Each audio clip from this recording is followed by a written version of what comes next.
নির্বাচনে আইনশৃঙ্খলা নিয়ন্ত্রণে কোনো ধরনের মারণাস্ত্র ব্যবহারের পক্ষে নয় বিজিবি জানিয়েছেন বাহিনীর Dhaka sector commander colonel S M. Abul Ehsan. শনিবার সকালে বিজিবি ঢাকা বেস ক্যাম্পে এসব কথা জানিয়েছেন তিনি।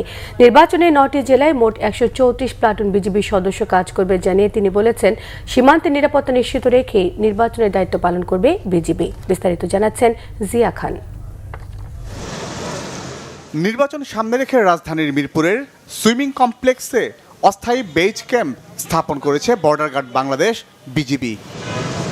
সংবাদ সম্মেলনে sector commander colonel S M. Abul Ehsan বলেন, সহিংসতা মোকাবেলায় rapid action team, quick response team ছাড়াও বিজিবির হেলিকপ্টার মোতায়েন থাকবে।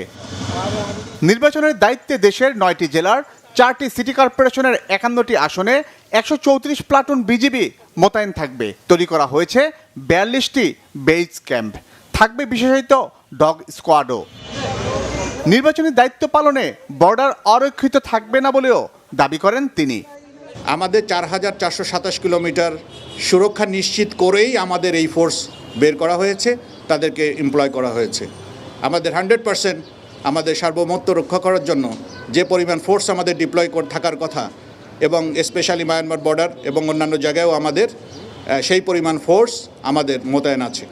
পরিস্থিতি যতই খারাপ হোক, কম শক্তি ব্যবহার করে তা মোকাবেলা করার কথা জানান আবুল এহসান। আইন শৃঙ্খলা রক্ষা করতে যে আমরা লিথাল ওয়েপেন ব্যবহার না করার পক্ষে।